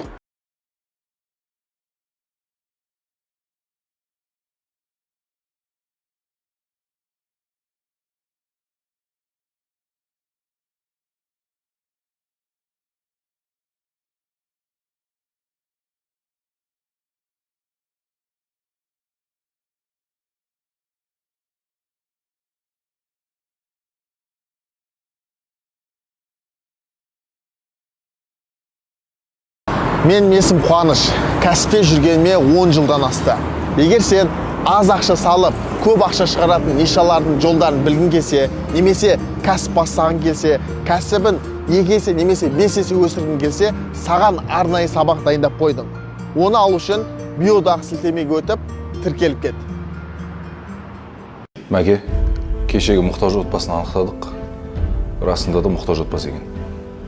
Арман, мынаны жазып алып, өзің қадағалашы. Болды басаға. Апа, келіңіз, кіріңіз. Апа, аты жөніңіз кім болады? Аты жөнім Ажар Рысбекова болады. Қандай көмек керек біздің компаниядан? Сіздің компанияңыздан маған ешқандай көмек керек жоқ. Менің сізден сұрап отырған көмегім, менің ұлымды тауып берсеңіз дейін. Ұлымды? Басыға? Қазір 1 минут тұрыңыз. Иә, ұлымды. Мен жалғызбасты анамын. Сол балам ешкімнен кем болмасын деп. Жаңағы әуел сыпырғыш, сыпырумен, пол жуумен еңбектеніп ақша тауып, үлкен қалаға келіп, жоғарғы оқу орнын оқытып, одан баланы үйленіп болғаннан кейін бала келінді алып қалаға кетеді. Содан хабар жоқ баламнан. Звондасам көтермейді телефонды. Балаңыз қай жерде жұмыс істейтінін білесіз бе? Сүтқауыз компаниясында қызмет атқарады деп естуім бар. Аты жөні? Арман Рысбеков. Арман Рысбеков? Арман Рысбеков. Балам өлі ма, тірі ма? Хабар жоқ. Өзі хабарласпайды. Жақсы, сау болыңыз. Анашым, мен тірімін ғой. Иә, менің ақылды, мейірім шапағатым мол, балапаным тірі болғанда маған хабарласар еді. Мен үшін бала өлген.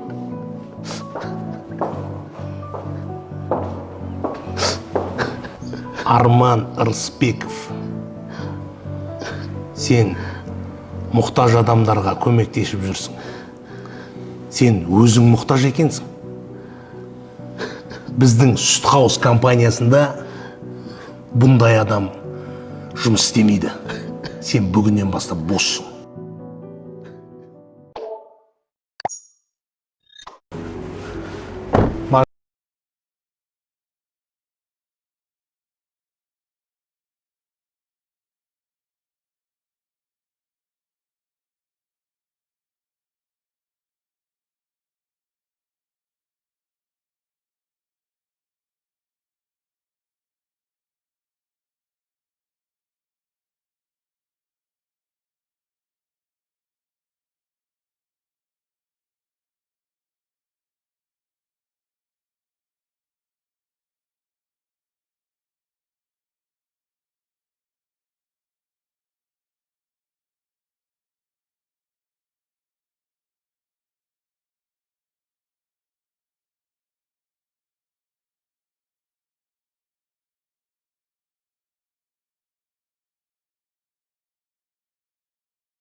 Түшші машинадан. Не болды? Болды аға, уайымдамаңыз. Өзім бәрін реттеймін.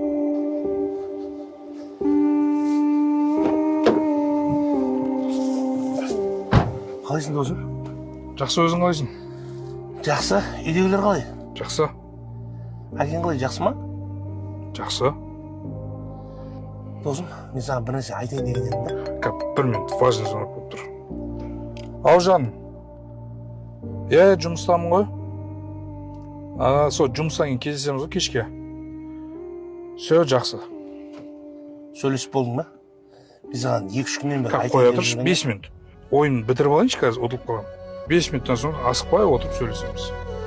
Қошсың. Не болды саған, жындан? Түшші машинадан. Не болды, қыздар құсап ренжіп? Сен көзіңді ашып айналаңа қараш. Ақшаны мыс-мыс тауып отқан шығарсың. Движенияларында болып отқан шығар. Бірақ сол ақшаны жанұяңа бір бөліп тұрсай, өзіңмен өзің қыз-қырғын карта ойнап жүрсің. Маған қара, өмір менікі, қалай сүрсем өзім білем, түсіндің ба? Ана аяқ киім қанша тұрады? 100 теңге. Не болды? Ана аяқ киім қанша тұрады деп ойлайсың? Мынау не, мусордан тауып алдым ба? Мусордан тауып алған жоқ. Бұл сенің әкеңнің аяқ киімі. Сен ақша тапқан сайын өз-өзіңнен болып кеттің ғой. Туысқандарыңды қоя бер. Туған әкеңе көңіл бөлмей қойдың ғой. Мына аяқ киімді балам қолы тимей жатыр, жаматып әкеп берші, аяғымнан су өтіп жатыр деп әкең берген. Мына не үшін ұстап жүрген білесің ба? Саған көрсету үшін емес. Сен сол қыз-қырғыңмен қыдырып картаңды ойнап жүре бер. Мен аманатты жеткізейін.